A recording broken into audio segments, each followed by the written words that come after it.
시청자 여러분 안녕하십니까? 뉴스9 윤정호입니다.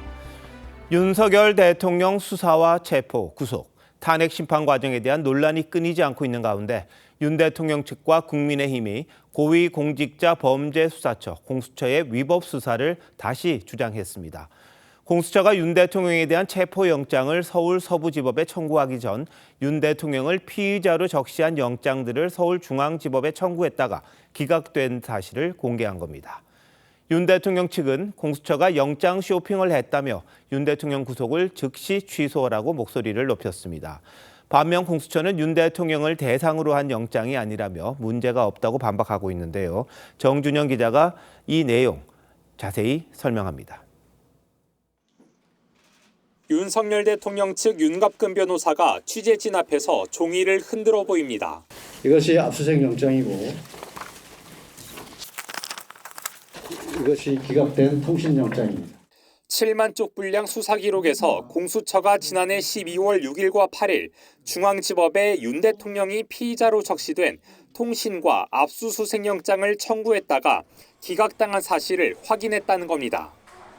공수처가 지난해 12월 30일 윤 대통령 체포영장을 서부지법에 청구해 발부받은 건 기각당하는 걸 피해 영장 쇼핑을 한 거라고 했습니다. 중앙지방법원에서 통신영장조차 기각을 당하자 서부지법으로 영장 쇼핑을 나선 것입니다. 또 서부지법에 윤 대통령 영장을 청구하면서 기존 영장들이 기각된 사실을 기재하지 않아 규정을 위반했다고도 했습니다. 윤 대통령 측은 수사기관과 법원이 불법을 동원해 대통령을 체포, 수사한 것이라며 오동훈 공수처장 등을 고발하겠다고 했습니다. 이에 대해 공수처는 압수수색 영장에 윤 대통령 이름이 적혔던 건 맞지만 집행 대상은 대통령이 아닌 김용현 전 장관 등이라며 다만 통신영장을 청구했던 건 맞다고 했습니다.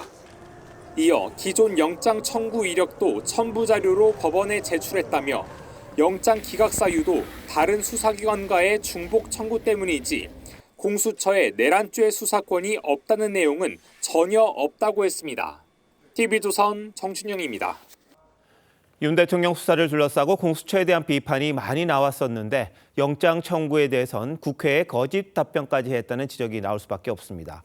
처음엔 윤 대통령을 상대로 한 영장 청구가 없다고 하더니 일주일도 안 돼 답변을 못한다고 입장이 바뀌었습니다.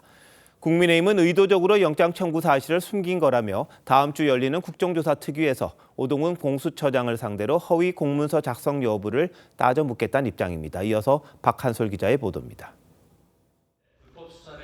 지난달 15일 공수처가 국민의힘 주진우 의원실에 보낸 답변서입니다. 윤석열 대통령 사건과 관련해 체포영장 외에 압수수색영장이나 통신영장 등을 서울중앙지법에 청구한 적이 있느냐는 질문에 윤석열 대통령 영장을 청구한 사실이 없다고 했습니다. 6일 뒤 비슷한 취지로 다시 물었을 땐 현재 진행 중인 사건이라 답변할 수 없다고 했습니다. 공수처는 오늘 윤 대통령 측의 기자회견 이후 윤 대통령과 관련해 압수수색 영장과 통신영장을 청구한 사실은 인정했습니다. 주진우 의원은 허위 공문서 작성에 해당될 수 있다고 주장했습니다. 중앙지방법원에 청구한 적 없다라고 명확히 밝혔는데 이번에는 답변 드리기 어렵다라고 말이 바뀌었어요. 허위 공문서 작성죄가 될까 봐 지금 말이 왔다 갔다 하는 겁니다. 국민의힘은 공수처가 의도적으로 이 같은 사실을 숨긴 거라면 법원과 검찰은 물론 국민을 속인 거라고 주장했습니다. 관할이 명백한 서울중앙지방법원이 아닌 서울 서부지법에 영장을 청구했고 대통령 체포영장이 발부됐습니다. 불법 체포 구금된 윤석열 대통령 즉시 석방돼야 됩니다. 오는 25일 예정된 국정조사 특위에서 오동훈 공수처장을 불러 거짓 답변 논란을 따져 묻겠다고 했습니다. 민주당은 대통령 관저가 있는 서부지법에 영장을 청구한 걸 두고 억지를 부리고 있다고 반박했습니다. 서부지법의 우리법을 단정해서 이야기하는 건 대단히 위험한 이야기입니다. 피의자의 거주지, 범행 장소, 즉 대통령실이 용산에 있고 관저가 있기 때문에 그러면서 변론기일이 다가오자 윤 대통령 측이 의미 없는 몸부림을 치고 있다고 지적했습니다. TV조선 박한솔입니다. 정치인 체포 명단, 이른바 홍장원 메모를 둘러싼 진실 공방은 계속되고 있습니다. 처음 홍 전 차장이 메모를 했다는 장소와 시각이 CCTV와 차이가 나면서 헌법재판소가 국정원으로부터 영상을 받아 메모의 신빙성을 따져보기로 했습니다. 류태영 기자가 보도합니다. 개업날 밤 10시 58분, 홍장원 전 국정원 1차장이 한 손에 전화기를 들고 국정원 청사로 들어갑니다. 이때부터 국정원장 공관 앞 공터에서 체포자 명단을 받아 적었다는 밤 11시 6분까지 홍 전 차장이 건물을 빠져나가는 영상은 없습니다. 탄핵 심판의 주요 쟁점인 홍장원 메모의 신빙성이 흔들리자 헌재가 국정원으로부터 CCTV 영상을 받아보기로 했습니다. 2024년 12월 3일 밤 10시 반부터 밤 12시까지 홍장원 입출입 기록, 그다음 국정원 1차장실, 부속실 CCTV 영상 일체로 한정해서 촉탁을 했고, 여인영 전 방첩사령관과 통화한 시점에 홍 전 차장의 위치를 파악해 메모의 진위를 확인하겠다는 겁니다. 국회 측은 CCTV 영상에 나오는 시각과 실제 시각 사이에 차이가 있는지 검증해봐야 한다는 입장입니다. 보통 CCTV에 표시되는 시각은 보통 실제 시각과 맞지 않고 적게는 수십 초에서 많게는 수십 분까지 오차가 있을 수 있어서 반드시 시간 보정을 해야 되는데 증인이 이런 사실을 알고 있습니까? 하지만 국정원의 CCTV는 위성을 통해 시간 정보가 곧바로 표기되기 때문에 실제 시간과 차이가 없는 것으로 알려졌습니다. 헌재는 영상을 분석한 뒤 증거 채택 여부를 결정할 방침입니다. TV조선 류태영입니다. 대통령의 정치인 체포 지시 여부는 탄핵 심판의 핵심 쟁점인 만큼 홍장원 전 차장의 메모는 아주 중요한 물증입니다. 그런데 홍 전 차장의 진술이 시간이 흐르면서 바뀌고 있는데 어떻게 변했는지 정민진 기자가 첫 진술부터 마지막까지를 정리했습니다. 홍장원 전 차장은 정치인 체포 명단을 당일 밤 11시 6분 여인영 전 방첩사령관과의 세 번째 통화 때 야외에서 작성했다고 진술했습니다. 책상에 앉아서 여유 있게 적었던 부분이 아니라 당시 구청원장 관사 입구에 있는 공터였기 때문에 서서 제 포켓에 있던 메모지에다 막 적었었습니다. CCTV 기록상 당시 자신의 사무실에 있었던 걸로 확인되자 두 번째 통화 때 동선을 보라고 반박했습니다. 결국은 10시 58분하고 11시 6분이거든요. 그럼 조태원 원장님, 저 10시 58분엔 어디 있었어요? 그리고 메모 작성 장소도 사무실로 바꿨는데 어두운 야외에서 적은 명단을 알아보기 어려워 보좌관에게 다시 쓰게 했다는 기존 주장과 배치됩니다. 지금 다시 한번 생각해보니 22시 53분과 23분의 내용이 조금 혼동된 부분이 있어서 정정할 필요가 있다고. 홍 전 차장은 여 전 사령관과의 첫 번째 통화 이후 방첩사를 도와주라는 윤 대통령 전화를 받았지만 헌재에선 전화하고 싶은 마음도 없는데 대통령 지시 때문에 전화한 거라고 증언했습니다. 저는 여인영 사령관에게 전화하고 싶은 마음 전혀 없었고 이걸 도와줘야겠다고 생각한 적도 없습니다. 다만 방금 전에 지시를 받았으니까. 홍 전 차장은 오늘 한 언론 인터뷰에서 국정원장과 여당이 자신을 공격하기 위해 CCTV를 공개했지만 체포 명단을 받아 적은 사실이 교차 확인된 것이라고 주장했습니다. TV조선 정민진입니다. 헌법재판소 변론 과정에서 국회 측 변호인단이 조태용 국정원장에게 비상계엄 전날 김건희 여사가 문자를 보낸 경위를 물어본 적 있었습니다. 이를 놓고 야권에선 사전에 계엄을 논의한 게 아니냐며 여사 개입 의혹을 제기했는데 저희가 그 문자 내용을 확인했습니다. 그런데 내용이 전혀 달랐습니다. 어떤 문자였는지 조성호 기자가 단독 취재했습니다. 어제 헌법재판소에 출석한 윤석열 대통령은 김건희 여사와 조태용 국정원장 사이 오간 문자에 대해 자신도 알 수 없는 부분이라고 했습니다. 그럼 그 통화 내용이 어떤 건지 사실 좀 궁금합니다. 지난 13일 증인신문 과정에서 처음 공개된 통신 내역으로 김 여사는 계엄 전날 조 원장에게 오후 5시 51분 메시지 2통을 보냈고 이튿날 오전 9시 49분에 답장을 받은 걸로 기록됐습니다. 대통령 영부인으로부터 문자를 2통 받아요. 그건 무슨 내용인지 기억나십니까? 결국 뭐가 남아 있으면 그걸 보시면 판단이 되지 않을까 싶습니다. 네. 야권에선 김 여사가 계엄 과정에 개입한 정황이란 공세가 이어졌습니다. 김건희가 계엄 논의와 실행에 개입한 것이 아닌지 강한 의심이 듭니다. 하지만 당시 문자 내용은 김 여사가 지난해 11월 변경한 새 휴대전화 번호였던 걸로 파악됐습니다. 김 여사는 대통령 관저가 있는 한남동으로 자신을 지칭하며 바뀐 번호를 알려드린다고 적었고 곧이어 번호가 적힌 두 번째 메시지가 전송된 겁니다. 윤 대통령 부부는 지난해 11월 기자회견 이후 휴대전화 번호를 모두 교체했습니다. 한 정부 관계자는 김 여사가 해외 순방 과정에서 주미대사와 안보실장을 지낸 조 원장의 외교적 조력을 많이 받았다며 감사 표시를 하기 위해 바뀐 번호를 보내준 게 전부라고 말했습니다. TV조선 조성호입니다. 헌법재판소는 다음 주 화요일 윤 대통령 탄핵 심판 마지막 재판을 엽니다. 이날은 윤 대통령과 국회 측에 시간 제한 없이 최후 진술 기회를 주기로 했는데 어떻게 진행이 될지 윤재민 기자가 미리 알아봤습니다. 오는 25일 오후 2시 헌법재판소 대심판정에선 윤석열 대통령 탄핵 심판의 11차 변론 기일이 열립니다. 이날이 최종 변론입니다.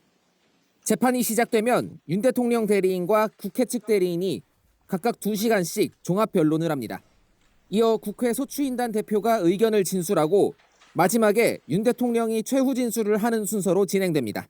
소추위원과 피청구인 본인께 최종 의견 진술 기회를 드리는데 이때는 시간 제한을 하지 않겠습니다.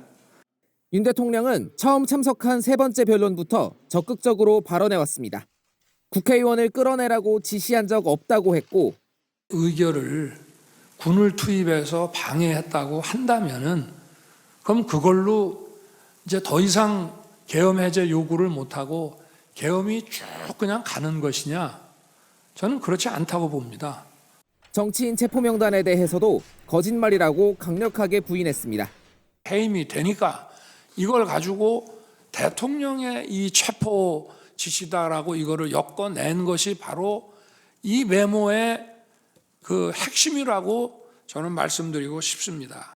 윤 대통령은 최후 변론에서도 국민 호소 차원의 계엄이었다며 야당의 내란몰이라고 주장할 것으로 보입니다. 이후 헌재는 8명의 재판관 모두가 참석하는 평의에서 탄핵 여부를 결정하게 됩니다. 의견 수렴을 마치고 선고일을 지정해 통고하는데 이르면 3월 중순쯤이 될 전망입니다. TV조선 윤재민입니다. 대학가에서 윤 대통령 탄핵을 놓고 갈등이 확산되고 있습니다. 서울대와 연세대에 이어 오늘은 고려대에서 찬반 집회가 거의 동시에 열렸는데 물리적 충돌도 있었다고 합니다. 탄핵 반대 시국 선언을 하겠다는 대학생 단체가 전국적으로 늘어나면서 이 같은 사태는 계속될 걸로 보입니다. 이낙원 기자입니다. 윤석열 대통령 탄핵 찬반 집회 참가자들이 서로 멱살을 잡습니다. 다툼이 격해지자 학교 관계자들이 양측을 따로 떼어놓습니다. 하지 마세요, 하지 마세요. 오늘 낮 고려대 정문 앞에서 벌어진 일입니다. 학교 측은 탄핵 찬반 양측의 집회를 막기 위해 교문을 닫고 안전 관리에 나섰습니다. 탄핵에 반대하는 학생들이 오후 4시 시국선언을 예고하자 탄핵에 찬성하는 학생들이 1시간 앞서 집회를 열었습니다. 찬반 양측 모두 재학생이 주축이지만 졸업생과 외부인까지 섞여 있었습니다. 자유민주주의의 근간이 흔들리고 있으며 이를 지키려는 세력과 반국가적인 세력 간의 치열한 충돌 그 속에 놓여 있습니다. 최근 대학가에서 시국선언이라는 명목으로 내란 수계 윤석열 옹호 집회를 개최하고 있는 저 내란 농조 세력들의 준동이 지난 10일엔 연세대, 17일엔 서울대에서도 비슷한 일이 있었습니다.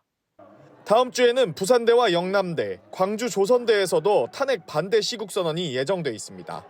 TV조선 이낙원입니다. 10차례에 걸쳐서 진행된 윤석열 대통령 탄핵 심판이 이제 다음 주 양측의 최종 의견 진술을 끝으로 마무리됩니다. 그동안 재판관들이 어떤 질문을 했는지를 토대로 탄핵 여부를 가리는 주요 쟁점이 뭐였는지 김주영 기자와 따져보도록 하겠습니다. 자, 김 기자, 재판관들이 윤 대통령에게 직접 물어본 질문 뭐였습니까?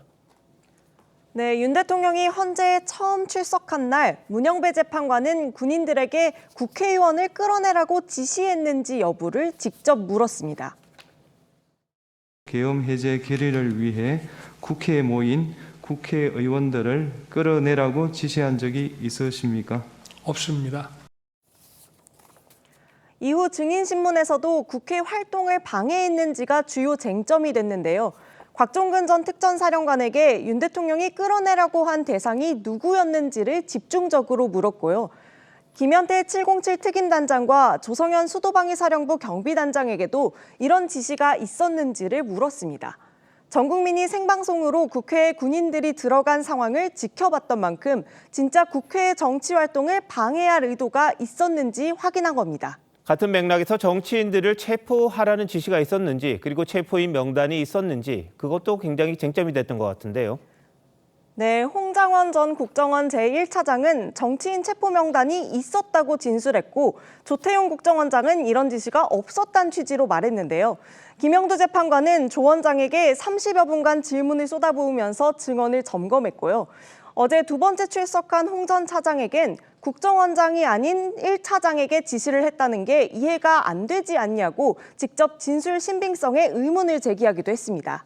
중앙선관위에 왜 군인을 투입했는지, 이것도 좀 쟁점이 됐던 것 같은데요. 네, 계엄의 주동자 중 한 명으로 꼽힌 여인형 전 방첩사령관에게는 선관위에 군대를 보낸 게 맞는지와 민간시설인 여론조사 꽃에 군인들을 보낸 이유 등을 정영식 재판관이 직접 물었습니다. 종합적으로 재판관들은 계엄 당시 지휘관들에게 국회나 헌법기관을 무력화하려는 지시가 있었는지, 그 지시가 어디에서 내려왔는지를 확인한 겁니다. 국무총리와 장관을 지냈던 사람들도 증인으로 나왔었는데 이분들에게는 뭘 물어봤습니까? 네, 재판관들은 증인으로 출석한 국무위원들에게는 계엄 선포 과정을 자세히 물었습니다.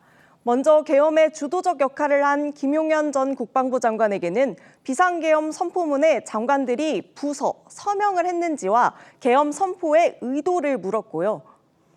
이상민 전 행안부 장관과 한덕수 총리에게는 계엄 직전에 장관들이 모였던 것을 국무회의로 볼 수 있다고 생각하는지를 물었는데요. 재판관들이 계엄 선포의 절차적 적법성을 따져본 겁니다. 재판관들이 따로 질문을 하지 않은 증인들도 있었습니까? 네, 그렇습니다. 선관위를 점검했던 백종욱 전 국정원 3차장과 김용빈 선관위 사무총장에게는 재판관들이 한 차례도 질문을 하지 않았는데요.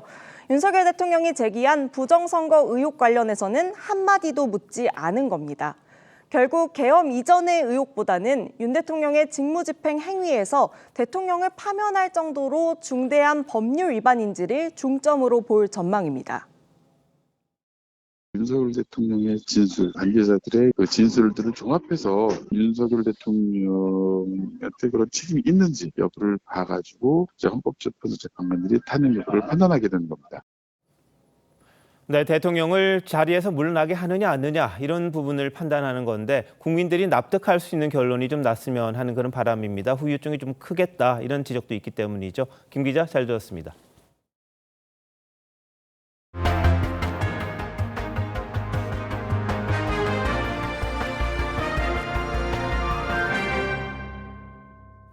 지금부터는 여야 정치권의 움직임 살펴봅니다. 여권의 잠재적 대권 주자로 꼽히는 오세훈 서울시장이 다음 달 내놓을 예정인 자서전에 자신의 6대 국정 비전을 담을 걸로 알려졌습니다. 조기 대선이 열리면 공약의 뼈대가 될 걸로 보입니다. 한편 홍준표 대구시장은 여권 주자들 중 처음으로 조기 대선에 대비해야 한다고 말했습니다. 이태희 기자가 취재했습니다. 오세훈 서울시장이 3가지 주제로 자서전을 집필 중입니다. 가장 중요한 정책이 담긴 국정 비전 파트의 핵심 키워드는 6가지 동행입니다. 약자와 자유진영, 그리고 미래 세대와 AI를 이슈로 담았습니다. 오 시장 측은 지난 여름부터 집필을 했다며 탄핵을 염두에 쓴 책은 아니라고 했습니다. 하지만 지난주 국회 개헌 토론회를 시작으로 사실상 본격 행보에 나섰다는 평가를 받는 만큼 오세훈표 대선 공약의 밑그림이 될 거란 분석이 많습니다. 이 위기를 극복하고 어떤 밑그림으로 새로운 미래를 만들어갈 것이냐에 대한 희망을 드리고 싶었습니다. 홍준표 대구시장은 여권 주자 중 처음으로 조기 대선 준비를 촉구했습니다. 대통령의 복귀를 간절히 바란다면서도 탄핵 인용에 대비해야 한다고 했습니다. 참으로 참담했습니다. 그때처럼 참담한 대선을 치러서는 안 된다. 사흘 연속 국회를 찾은 김문수 고용노동부 장관은 대권 행보냐는 질문에 국론이 분열될 수 있다며 우려를 표했습니다. 국민을 만나는 심정으로 저는 만납니다. 해석은 자유인데 이 해석이 너무나 편향되게 하는 것에 대해서 좀 국론의 분열, 우려 이런 것들이 있는. 예약 판매 사흘째인 한동훈 전 대표의 저서는 주요 서점의 베스트셀러에 올랐습니다. TV조선 이태희입니다. 어제 현대차를 방문해 기업의 역할을 강조했던 이재명 민주당 대표가 오늘은 양대 노총을 찾았습니다. 하루는 기업, 하루는 노조 달래기를 한 건데 특히 이 대표는 양대 노총의 주 52시간 예외 적용 반대 입장을 강하게 밝혔다고 합니다. 실제 어제 열렸던 국정협의에서도 이 문제로 최상목 대통령 권한대행과 설정까지 벌인 걸로 파악이 됐습니다. 그런데 얼마 전 몰아서 일하게 해달라는 업계 요구에 할 말이 없다고 했던 이 대표. 어디로 간 건가요? 이채림 기자의 단독 보도입니다. 최상목 대통령 권한대행은 어제 국정협의회에서 반도체법에 주 52시간 예외 적용 조항을 포함해 통과시켜줄 걸 이재명 대표에게 요구했습니다. 이것이 포함되지 않는다면 반도체 특별법이 아니라 반도체 보통법에 불과합니다. 하지만 비공개 회동에서 이 대표는 양대 노총을 설득하기 어려울 거라며 국내 반도체 대기업들도 필요성을 크게 못 느끼는 것 같다고 말한 걸로 알려졌습니다. 최 대행 측은 특별 연장근로 신청 절차가 복잡해 기업들이 부담을 느낀다며 반박했지만 합의를 보진 못했습니다. 지난 3일 반도체 특별법 토론회를 주재했던 이 대표는 당시엔 몰아서 일하게 해달라는 업계의 요구에 할 말이 없었다고 말했습니다. 오늘 양대 노총을 만난 이재명 대표는 52시간 적용 예외에 대한 자신과 민주당의 입장은 명확하다며 반대 입장을 분명히 했습니다. 우클릭 이런 얘기들에 대해서 너무 혹시라도 걱정 안 하셔도 된다. 노동조건 개선 문제는 우리 사회의 핵심적인 과제죠. 민주당은 한국노총이 재추진을 요구한 이른바 노란봉투법도 이미 당론으로 추진했던 만큼 흔들림 없이 추진하겠다고 했습니다. 중도 보수 정당을 지향한다면서도 실제로는 기업의 요구에 반하는 기존 정책들을 이어가면서 말 따로 행동 따로란 비판이 나옵니다. TV조선 이채리입니다. 군대에 다녀오지 않은 전공의들은 사직하면 입영 대상자가 됩니다. 초유의 집단 사직 사태로 전공의들의 군복무 대란이 예상되는 상황에서 국방부가 계획을 내봤습니다. 한꺼번에 입대는 어렵고 앞으로 4년 동안 시기를 나눠서 순차적으로 입대한다는 내용인데요. 사직 전공의들은 입대 시기를 마냥 기다릴 수 없다며 반발하고 있습니다. 황민지 기자입니다. 매년 입영을 하는 전공의는 1000여 명 정도로 600여 명이 군의관, 나머지가 공중보건의로 복무합니다. 하지만 지난해 전공의 사직이 잇따르며 올해 입영 대상자는 3,300여 명으로 늘었습니다. 평상시 입영 인원의 3배 이상의 전공의가 쏟아져 나온 겁니다. 이에 국방부는 3,300여 명을 4년에 걸쳐 군의관 등으로 선발하겠다고 밝혔습니다. 올해 이제 입대해야 될 대상이 많이 늘었습니다. 그에 따라서 군이 적절한 기준과 선발 상황에 따라서 판단하고 또 필요한 인원들을 선발하게 될 것입니다. 국방부는 일반 병사로 입대하게 해달라는 일부 사직 전공의들의 요구도 불가능하다고 못 박았습니다. 인턴 계약으로 의무사관 후보생이 되면 병사로 복무할 수는 없다는 병역법을 근거로 들었습니다. 일부 전공의들의 경우 2028년까지 길게는 4년 동안 입영을 기다려야 하는 상황이 된 겁니다. 전공의들 사이 입대 시기 결정권을 빼앗아간 기본권 침해란 반발이 나옵니다. 갑자기 통보해서 뽑아갈 수 있다는 거니까 저희는 어떻게 좀 미래를 설계할 수가 아예 없는 거죠. 일부 전공의들은 내일 국방부 앞에서 항의 집회를 열 계획입니다. TV조선 황민지입니다. 이혼하고 자녀 양육비를 주지 않은 부모들이 출국 금지와 운전면허 정지 등 제재를 받았습니다. 많게는 3억 원 넘게 양육비를 안 준 사람도 있었습니다. 임서인 기자입니다. 여성가족부가 양육비를 주지 않은 부모 157명을 상대로 총 195건의 제재를 결정했습니다. 출국 금지 132건, 운전면허 정지 59건, 명단 공개 4건 등입니다. 이들이 주지 않은 양육비는 평균 5,800만 원, 가장 많은 금액은 3억 1,970만 원입니다. 기존엔 이행명령 후 감치명령을 거쳐야 제재가 가능했지만 지난해 9월 절차가 간소화되면서 기간이 절반으로 줄었다는 게 정부 설명입니다. 제재 조치 기간이 단축되어서 대상이 늘어나서 제도 개선의 효과가 가시화될 것으로 제가 전망합니다. 관련 시민단체들은 제재가 실제 양육비 지급으로 이어지려면 처벌 수위를 더 높여야 한다고 주장합니다.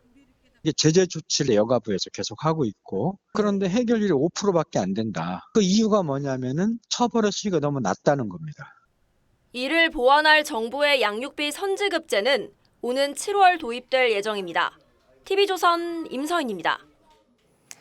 자신의 아내를 살해한 뒤 시신을 2달 동안 차량 트렁크에 숨겨둔 남편이 붙잡혔습니다. 아내가 이혼을 요구한 게 범행 이유였습니다. 김준석 기자입니다. 수원시 팔달구의 한 다세대 주택. 이곳에 함께 살던 40대 부부는 경제적 문제로 자주 다퉜습니다. 계속 싸웠다 하다가 잘 살아라고 집 사서 지으려고. 그러던 지난해 11월 말 남편은 다투던 아내를 살해했습니다. 범행은 가족에게도 숨겼습니다. 같이 계셨으면은 그 아내분이 없어져서 물어봤을 거 아니에요. 어디 갔냐고 물어보잖아요. 남편은 아내의 시신을 인근 공영주차장에 세워둔 차량 트렁크에 2달 동안 숨겼습니다. 하지만 연락이 안 된다는 지인의 신고로 수사에 나선 경찰에 지난 19일 체포됐습니다. 전화를 사용 안 했단 말이야. 생활 반응이 없는 거지. 동신수사, 또 주변 행적, 차량 동선 이런 걸 계속 추적 수사해 왔어요. 남편은 아내와 다투던 중 이혼하자고 말해 머리 등을 여러 차례 때렸다고 진술했습니다. 법원은 살인과 사체 유기 혐의를 받는 남편에 대해 도주 우려가 있다며 구속영장을 발부했습니다. TV조선 김준석입니다. 최근 얼어붙은 강 위에서 고개 질주하는 차량 영상이 SNS에서 화제를 모았습니다. 안전사고 위험 때문에 출입이 금지된 곳이었지만 이 영상 제작자는 허가를 받고 들어갔다고 했습니다. 하지만 거짓말이었습니다. 이승훈 기자입니다. 눈이 덮인 하얀 빙판으로 변한 홍천강. 차량 2대가 눈보라를 휘날리며 빠르게 질주합니다. 고개하듯이 미끄러지는 차량을 기다란 셀카봉과 드론으로 촬영해 박진감이 넘칩니다. 한 외국인 크리에이터가 지난 10일 촬영해 자신의 SNS에 올린 영상입니다. 하지만 해당 지역은 이미 2월 초부터 안전사고 위험이 커 사람조차 출입이 금지됐습니다. 곳곳에는 빙판 깨짐을 경고하는 표지판과 현수막도 걸려 있습니다. 영상 게시물을 본 사람들이 문제를 제기하자 영상 제작자는 사전에 필요한 허가를 받았다고 주장했지만 거짓이었습니다. 경찰서랑 군에 다 허가받고 하는 거다라고 해갖고 경찰이랑 소방은 그 신고를 받고 현장에 나가신 거예요. 경찰차와 소방 차량이 신고를 받고 출동한 모습을 마치 사전 협조를 받은 것처럼 올리기도 했습니다. 거기 지원해 드린 적은 없습니다. 얼음이 두껍다고 도이어치나 빙질 자체가 약해졌기 때문에. 하지만 허가 없이 결빙된 강위를 달린 것을 처벌할 법적 근거는 마땅치 않은 상황. 경찰은 하천법 위반 등의 처벌 근거를 찾아 수사하겠다는 방침입니다. TV조선 이승훈입니다. 여름철이면 암수 한 쌍이 붙어 다니는 러브버그가 떼지어 도심에 나타나고 있습니다.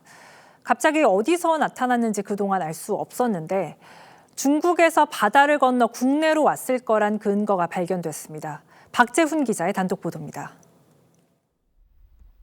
주택가에 곤충 사체가 까맣게 널려 있습니다. 암수가 붙어 다녀 러브버그란 별명이 붙은 붉은 등 우단 털파리입니다. 3년 전 여름 서울에서 본격적으로 포착된 후 발견 지역도 넓어지고 출몰 시점도 빨라지고 있습니다. 해충으로 분류되진 않지만 볼성 사나운 모습에 여름철 골칫거리로 통합니다.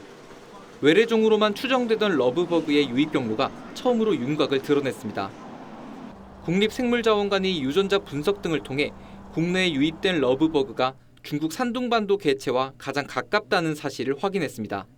중국 남부나 대만, 일본 개체용 같은 경우는 1년에 2번 발생하는 그런 생태적인 특징이 있지만 칭따오 개체용 같은 경우는 1년에 1번만 발생하는 생태적인 그런 유사도도 굉장히 높은 그런 현상을 보여주고 있고 중국의 러브버그가 배를 타고 국내에 들어온 뒤 국내에 천적이 없는 틈을 타 새를 넓힌 것으로 추정됩니다. 조류 등 상위 포식자가 있지만 낯선 러브버그를 아직 먹이로 여기지 않고 있습니다. 러브버그 안에 치명적인 병원균은 발견되지 않은 상태입니다. 국립생물자원관은 러브버그의 특성을 보다 정확히 파악해 친환경적인 퇴치법을 찾을 계획입니다. TV조선 박재훈입니다.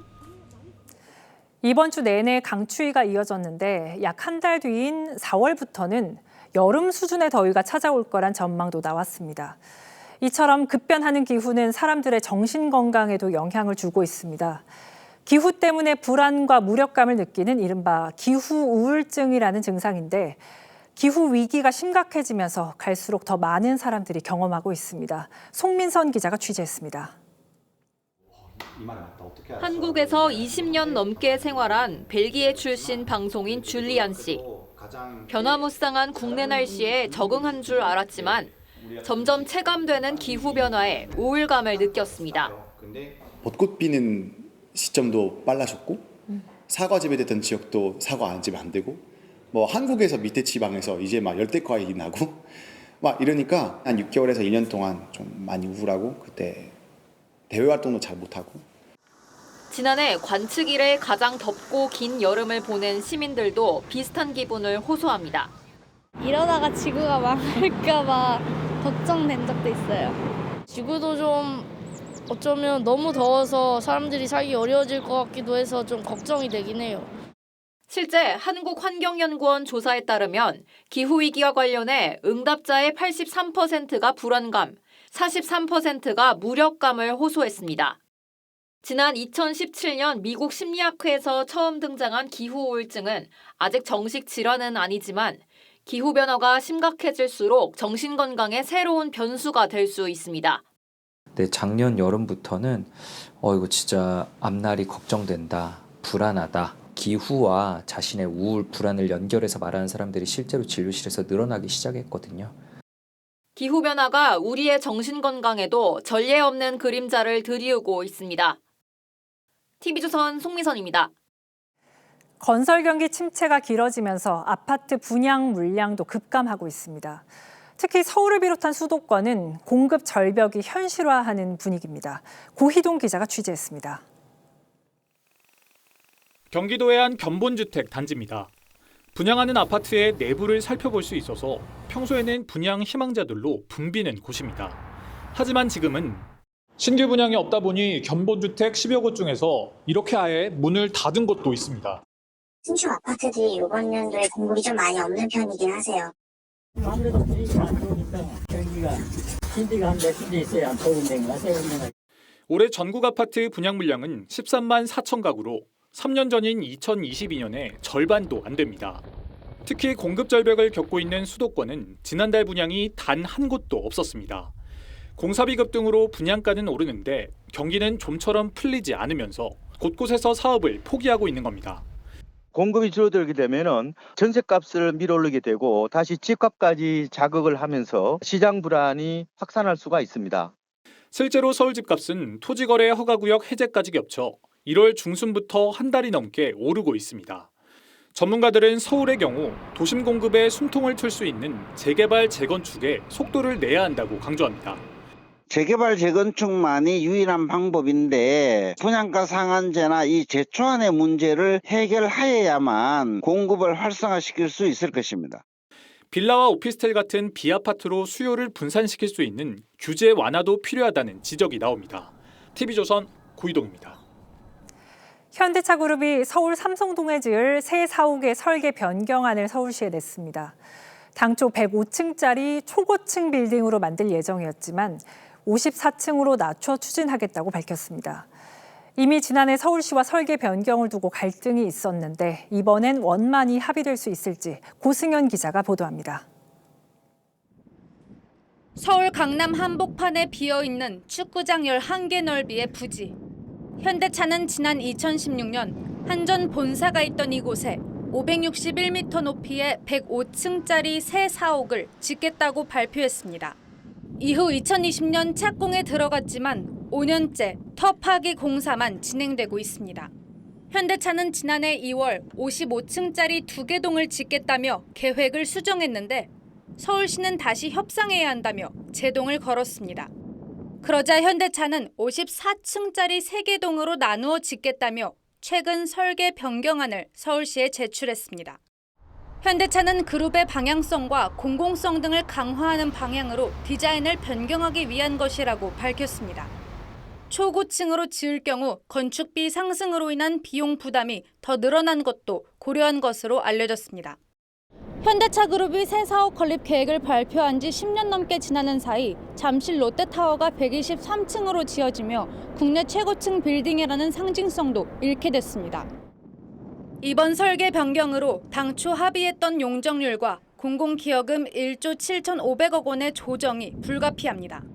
서울시는 관련 분야 전문가 등이 참여하는 협상조정협의회를 구성해 논의할 계획입니다.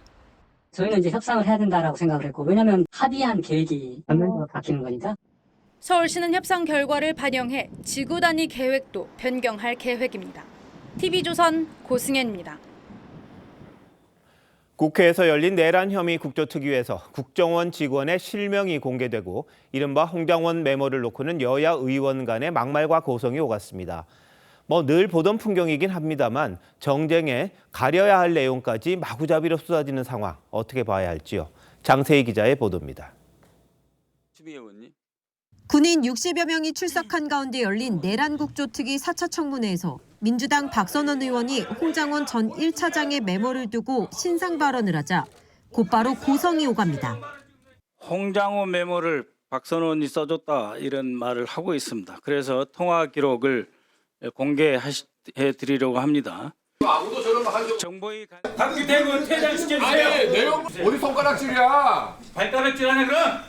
계엄 당시 국회에 출동했던 707 특수임무단이 들고 온 케이블 타이가 어제 국방위에 이어 또다시 등장했습니다. 이것이 바로 707 특임대가 갖고 있는 코브라 케이블 타임. 자, 이걸로 당기면은 이렇게 손이 조여집니다. 구조상의 문을 봉쇄할 수 없습니다. 그럼 재생용 케이블 타이로는 문 같은 것도 잠그고 하는 용도로 사용할 수가 있습니까? 네, 필요에 의해서는 사용할 수 있습니다. 박 의원은 국정원의 내란 공작 지시를 주장하는 과정에서 국정원 직원 3명의 실명을 언급해 논란이 일기도 했습니다. 국정원 1차장, 해외 공작국장 해외 공작국 제3단장 이 세 사람이 홍장원 차장과 민주당 그리고 저를 연결시켜서 내란 공작을 하려는 야당 주도로 윤 대통령에 대한 동행 명령장도 발부됐는데 여당은 청문회 때마다 동행 명령장을 발부하는 건 망신주기라고 반발했습니다. 국조특위는 이달 28일 활동이 종료됩니다. TV조선 장세희입니다. 매주 금요일 발표되는 한국갤럽 여론조사에서 여야 지지율이 중도층에서 상당히 출렁였습니다. 전체 지지율은 박빙이지만 중도층에선 차이가 컸습니다. 다만 민주당이 추경안에 포함시킨 전 국민 25만 원 민생회복 지원금에 대해선 반대가 절반을 넘었습니다. 자세한 내용 최홍국 기자가 보도합니다. 한국갤럽이 지난 18일부터 사흘 동안 실시한 정기 여론조사에서 민주당과 국민의힘 지지율은 각각 40%, 34%로 조사됐습니다. 한 주 전에 비해 민주당은 2%포인트 올랐고 국민의힘은 5%포인트 하락했습니다. 중도층에서 변화의 폭이 특히 컸습니다. 중도 성향이라고 답한 응답자 가운데 민주당을 지지한다는 응답은 42%, 국민의힘은 22%로 조사됐습니다. 한 주 전 5%포인트였던 격차가 20%포인트로 벌어진 겁니다. 이 같은 추세가 이어질 경우 지지층 결집에 고무됐던 여당에서 외연 확장 전략을 요구하는 목소리가 커질 거란 전망이 나옵니다. 윤석열 대통령에 대한 탄핵 찬성 여론도 3%포인트 오른 60%로 조사됐는데 70대 이상을 제외한 모든 연령층에서 찬성 여론이 높게 나타났습니다. 다음번 대통령 선거에 대해선 정권 교체를 해야 한다는 응답이 53%, 정권 유지는 37%였습니다. 장내 정치 지도자 선호도에선 민주당 이재명 대표의 지지율이 34%로 가장 높았습니다. 여권에선 김문수 고용노동부 장관이 9%, 홍준표 대구시장이 5%, 한동훈 전 국민의힘 대표와 오세훈 서울시장이 각각 4%였습니다. 하지만 이재명 대표의 대표 공약인 전국민 25만 원 민생회복 소비 쿠폰에 대해선 반대 55%, 찬성 34%로 부정 여론이 더 많았습니다. TV조선 최원국입니다. 우리 육군이 아랍에미리트군과 첫 연합훈련을 실시했습니다. 우리 기술로 자체 개발한 K2 전차와 K9 자주포가 중동 사막에서도 성능을 자랑했습니다. 우리 무기에 대한 관심이 커진 만큼 수출 확대도 기대되고 있습니다. 현지 훈련 장면을 이채연 기자가 전해드립니다. 태극기와 아랍에미리트 국기를 단 우리 군의 주력 K2 전차가 모래먼지를 일으키며 광활한 사막을 가로지릅니다. 연막탄을 터뜨려 은신한 뒤 4.5km 떨어진 표적을 명중시킵니다. K2 전차는 UAE군의 르클레르 전차와 사막 위를 함께 기동한 뒤 일렬로 서서 사격하기도 했습니다. 지난 10일부터 11일 동안 우리 육군과 UAE군이 진행한 현지 연합훈련에서 K2 전차는 최대 유효 사거리 3km를 넘은 표적들을 100% 명중시켰습니다. 우리 군은 K2 전차와 K9A1 자주포 등 핵심 전력 14대를 투입했는데 코뿔소라 불리는 K600 장애물 개척 전차는 해외 훈련에 처음 투입돼 사막의 모래를 갈아엎으며 통로를 개척했습니다. 이번 훈련을 위해 해군의 주력 상륙함 천자봉함이 경남 진해에서 UAE 자이드항까지 우리 전력을 실어 날랐습니다. UAE 관계자들은 우리 군의 표적명 중에 탄성을 자아냈고 전차에도 직접 탑승하며 관심을 보였다고 군은 전했습니다.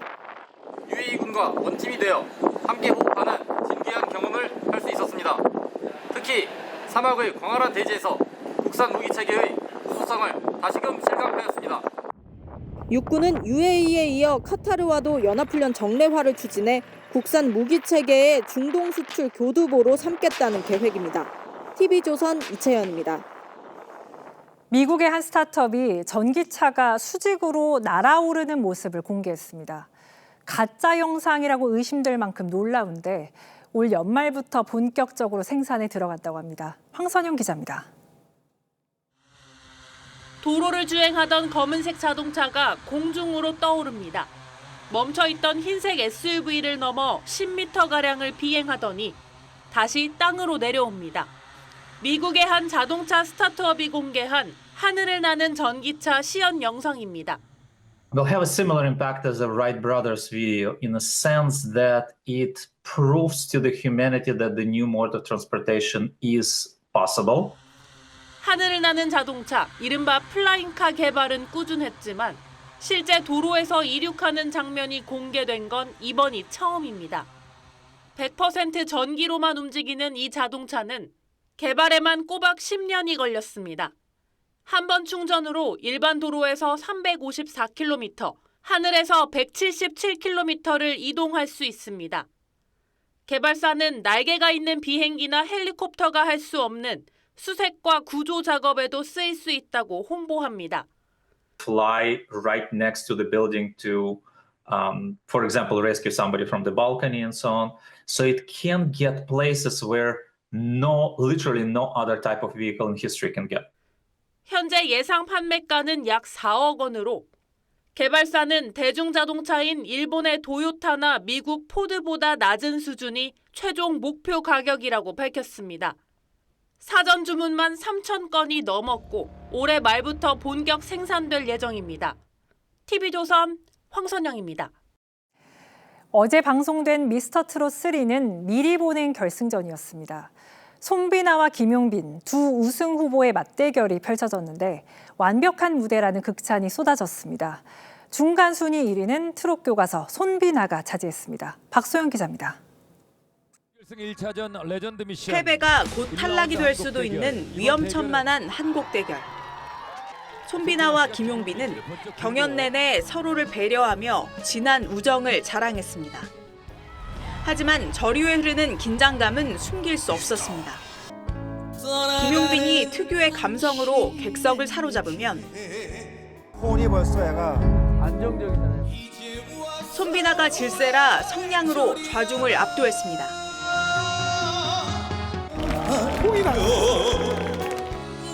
두 우승 후보의 맞대결에 심사위원도 당혹감을 감추지 못했습니다. 우리가 바보가 됐다고. 현명한 투표를 원합니다. 아니요. 못합니다. 마스터 다수의 선택으로 손비나가 1차전 1위에 올랐지만 대국민 응원 투표에선 김용빈이 압도적 1위였습니다. 예상 밖의 반전도 있었습니다. 발라드 전공 춘길이 트로트 선배 임찬을 눌렀고 트로트는 내 노래다 하고 아주 자신감이 생겼어요. 유지우와 홍성우의 맞대결에선 마스코트 유지우가 홍성우에게 패했습니다. 홍성호가 20점 다 가져갑니다. 이지훈은 완벽한 꺾기를 소화하는 등 급성장한 모습을 보여 상대인 천록담을 긴장하게 했습니다. 어제 미스터트롯은 전국 시청률 14.5%, 순간 시청률 15.3%로 전 채널에서 예능 1위 기록을 이어갔습니다. TV조선 박소영입니다.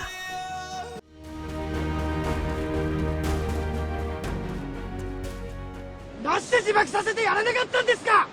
まだわからないのか。お前には家族がいないのか。お前が死ぬことで悲しむ人間はいないのか。 살아 돌아오고 싶었던 한 카미카제의 이야기를 그린 야마자키 다카시 감독의 영원의 제로. 미야베 규조는 뛰어난 파일럿이지만 천황의 이름으로, 제국의 이름으로 꽃다운 젊은이들을 하찮은 소모품처럼 죽음으로 내모는 광기에 분노했습니다. 그 전쟁이 끝난 지 80년이 지났습니다만 똑같은 비극이 되풀이되고 있습니다. 그것도 남이라고 할 수 없는 우크라이나전에 뛰어든 북한군의 처지가 그렇습니다. 묻힐 뻔했던 진실은 조선일보 유럽 특파원 정철환 기자가 북한군 포로 2명을 전격적으로 인터뷰하면서 그대로 드러났습니다. 세계 첫 언론 인터뷰였습니다. 아주 애띤 얼굴의 두 병사들 하나같이 포로가 되기보다 자폭을 택한다고 했습니다. 자폭하라고 그렇게 지시를 받았나요? 명령을 받았나요? 우리 민군단에서 포로는 균줄이 나갔습니다. 리 씨는 엄동설안인데도 수류탄 자결이 일상화돼 뿌려진 피냄새가 아직도 잊히지 않는다고 합니다. 가족을 보호하려는 수단이 자신의 삶을 포기하는 것일 수도 있겠지만 그렇게 만든 사람 과연 누굽니까? 10대 후반에 군에 들어가 10년 넘게 복무하면서 휴가 한 번 가지 못했다는 증언엔 말문이 막혔습니다.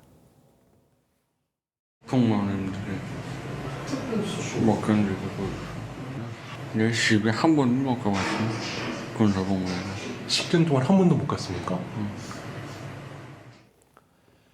훈련소 한 달도 걱정스럽고 궁금한 우리 부모들. 이게 참말일까 싶을 겁니다. 파병 사실조차 모르는 부모를 못내 그리워하는 이들은 노예보다 못한 삶을 살고 있었습니다. 이렇게 파병된 북한군 10,000명 가운데 절반 가까이가 죽거나 부상을 당했습니다. 살아남은 이들은 반드시 대한민국의 품에 돌아오게 해야 합니다. 아직 젊으니까 자신의 꿈을 꽃피우고 싶다는 하소연, 우리가 품어야 합니다. 나는 내가 뭘 바라는지 알아요. 내겐 목표가 있고 내 의견이 있지요. 나답게 살게 해주세요. 난 그걸로 만족해요. 어두운 나치 치하에서 자유를 그리워했던 안네 프랑크. 북녘 병사들, 나아가 동포들에게 가장 필요한 거였습니다. 2월 21일 앵커 칼럼 오늘 자유를 찾아서였습니다.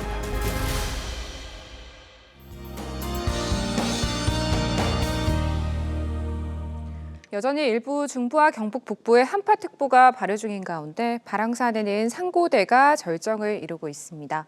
이번 주말까지 강추위가 이어지는 만큼 외출 시 보온에 신경 쓰셔야겠습니다. 오늘 밤 충남 서해안을 시작으로 내일은 그 외 충청과 호남, 제주에서도 눈비가 내리겠습니다.